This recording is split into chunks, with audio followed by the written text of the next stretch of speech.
Let us help you reach your peak in retirement. It's time for Retirement Elevated with Sean Lee. You're listening to another edition of the Retirement Elevated podcast with Sean Lee. As always, we're here to talk about investing, finance, and retirement. Sean, big man, how are you this week? I'm doing well. Just enjoying the fall. Just cruising along, right? Got it in cruise control? Cruising along.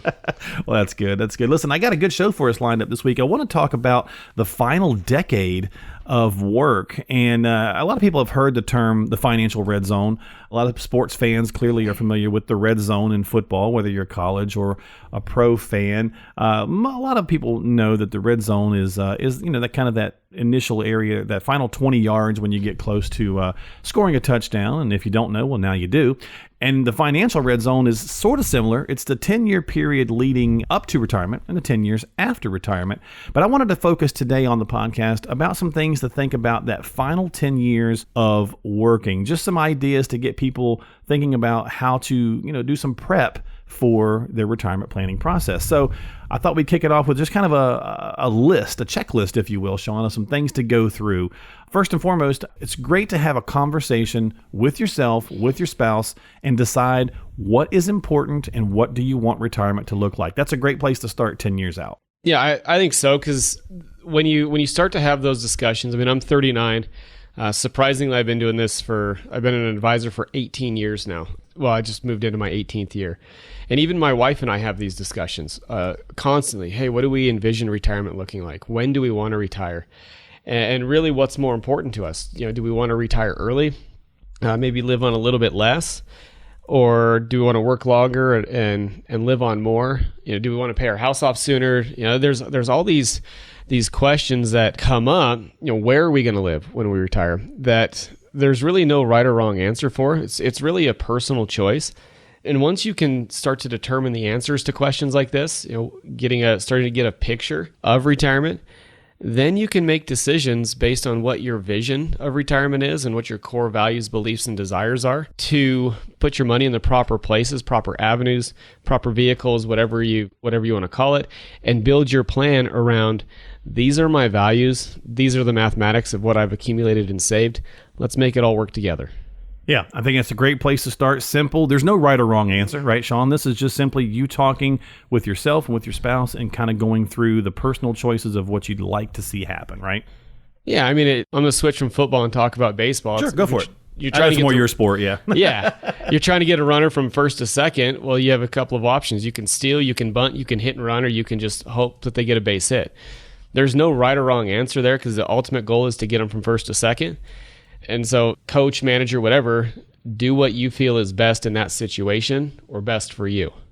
Yeah. Okay. So you go through, you have that conversation, and now it's time to, look at the numbers. All right. We've decided what's important. We've decided on some things. Now we need to look at the numbers. And that's not always the most fun process. And maybe even that dreaded B word comes into it. But look at your numbers and figure out how you're going to get some of these things done that you just decided in part one. This is difficult. This is when you have to look at yourself in the mirror and be like, all right, what am I going to commit to? And I get the question, Sean, how do we compare to everybody else? Well, I don't know. What does your spending look like? And so when we start to look at that math problem, first step is write out your budget. I tell people to do this two ways. So write out your budget of what you think you're spending monthly, and then pull your bank statements for a year to see what you actually spent monthly. And the reason that I tell people to do that is 9 times out of 10, you're spending 50 to 30% more than you actually think you're spending based on your budget. So if you pull your bank statements, that's a real accurate picture of what you're spending. In most cases, people are spending 15 to 30% more than what they think they're spending. Then you just look at your sources of income. What's my Social Security going to look like? What's my pension going to look like if I have one? Do I have rental properties? And then you just start to build out the math problem. So if I need $6,000 a month and my sources of income are $4,000, how do I want to bridge that gap? Well, I have a $2,000 gap that I need to bridge. How do we want to solve that? Well, we have to solve that from our assets. What have you accumulated to bridge that gap? And how do you want that money structured to accomplish your income goal? Right. All right. So pretty simple. I mean, simple and not simple, right? Like to your point, it's hard to do, but having the numbers is clearly important to this whole scenario. And that allows you to go through and now start talking about, really step 3, if you will, on the final decade of work, some things to think about. And that's where are you getting the money from? Let's estimate and look at the actual income streams. Right, you've got, and there's lots of different types of income streams. Social Security, if you want an estimate on that, you just go to ssa.gov. That's Social Security Administration's website, and you just create a login and pull your statement. If you work for a company or the government that provides a pension, you'll be able to get that information from your provider. Do you have income annuities? Do you have rental income? Are you going to work part-time? And those are all pieces that, like I said earlier, you need to put together and figure out, how much do I need to take from my investments? But more importantly, how do you want to structure your investments to create that income if you need to pull money out? Do you want it to be from the market? Do you want it to be protected? Do you want it to come from a combination of all areas? Those are internal things that people need to think about. But I do know this. I know that every person in America falls under one of 3 categories in regards to pulling their money from their investments for income. They fall under hey, I'm good with the markets. I want to use the markets. They fall under a protected side. Hey, I want protected, conservative, safe money. Or they fall under, hey, I want a combination of the two. Now that's really it. We just simplify it down to that. Those math problems makes it really simple. Right. So go through them, and maybe there's so many different income streams. Everybody's different, right, Sean? I mean, so some of the things you can talk about, obviously there's clearly going to be Social Security is going to be a big one. Pension, if you're lucky enough, annuity, maybe you have some products that you've purchased along the way. But for some people also, sometimes it's like, do you want to do something in retirement, like part-time work? Are you going to do any consulting? Or maybe you've always wanted to start that craft business or woodworking business or whatever, right? You have to have these conversations, and that 10-year window is a great time to be going through all of this with your advisor. Right. That's the best time to do it. I mean, you don't want to wait until, like you said before, like a year. Yeah. I mean, you can do it, I suppose, but... And we do that all the time. It's never too late. Right. But the strategy is a little bit more in the structure and the urgency to plan. I mean, there's a higher sense of urgency to plan if you're going to retire in 30 days than if you're going to retire in 5 years. Right. So we've done both sides. We've had people call us, say, hey, Sean, I put my retirement papers in. We need to come see you. Like, whoa. Oh, well, all right. Let's build the plan. Yeah, exactly. Well, you're listening to Retirement Elevated. We're talking about the final decade of work, some things that are important, kind of a checklist, if you will, or at least some ideas to go through in that final 10-year window as you're getting close to or starting to plan for retirement. Maybe it's not a hard and fast retirement date, but you're saying, okay, in about 10 years, we plan on hitting that lovely time of retirement. So some things to think about. We talked about deciding what's important, going through and knowing your numbers, working with your advisor on that, estimating those income streams. And of course, all of this, if you need some help with, you can always turn to Sean and the team at Elevated Retirement Group, serving you all here in the Salt Lake City, Sandy, St. George area. You can call them at 855-50-RETIRE. That's 855-50-RETIRE. You can also check out our podcast online at retirementelevatedpodcast.com, and you can subscribe to the podcast there, as well as a lot of other cool options on that website. Healthcare, another piece in this checklist, if you will, Sean. Got to get a handle on it. Got to have these conversations. Well, and healthcare is changing every day, and we look at healthcare in 2 forms, right? I call it pre-65 early retirement because you don't have any Medicare.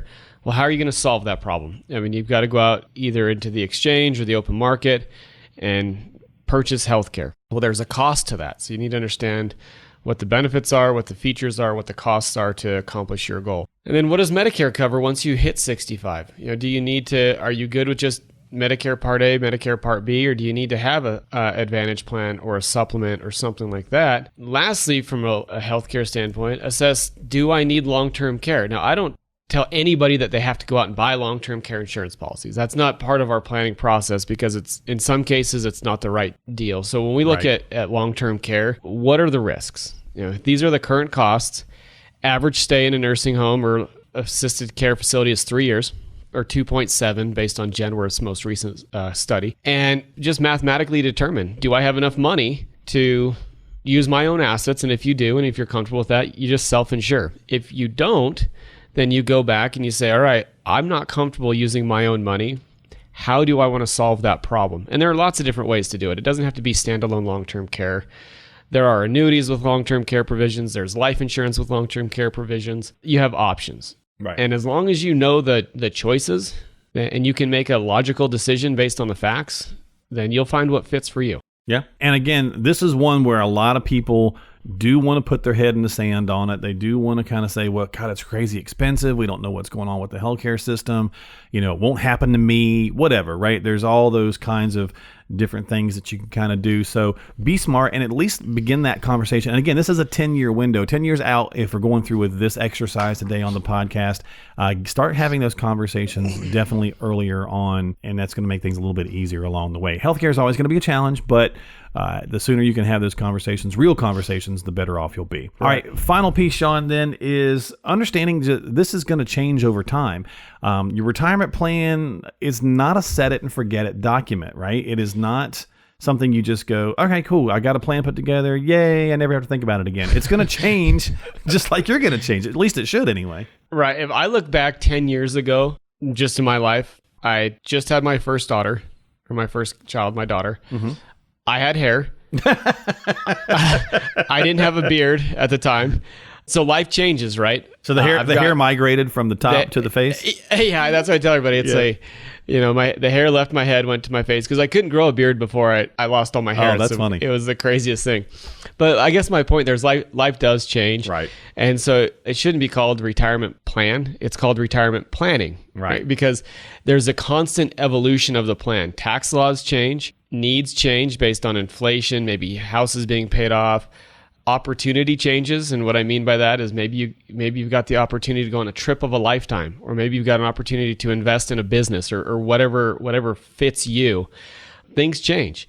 As a retiree or as a pre-retiree, you need to have a plan put in place that's well thought out, well structured, that can help you make decisions based on, okay, these are all the facts, these are all the externals, and this is how my life has changed. And that's what we do. We build plans that are ever flowing, that take into account tax law. I mean, that's a big one. Changes in tax law. Right.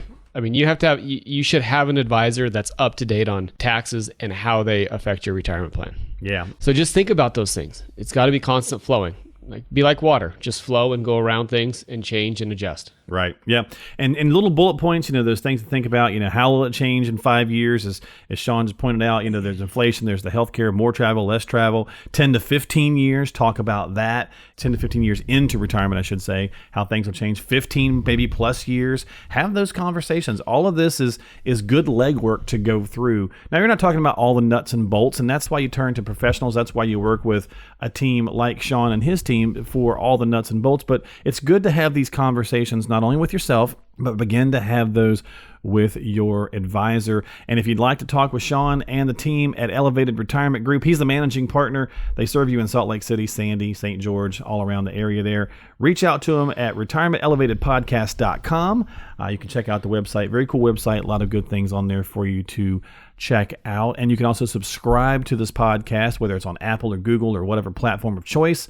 Get current episodes, past episodes, re-listen to an episode, share it. We've got a couple of links there to make it easy for you to share with others who may benefit from it.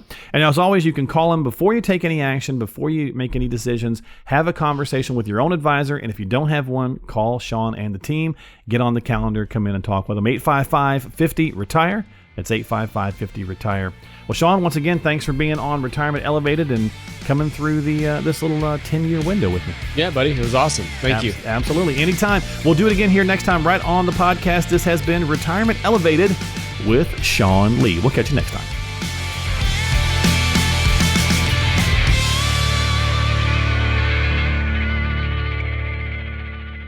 Investment advisory services offered through Elevated Capital Advisors, LLC, and SEC.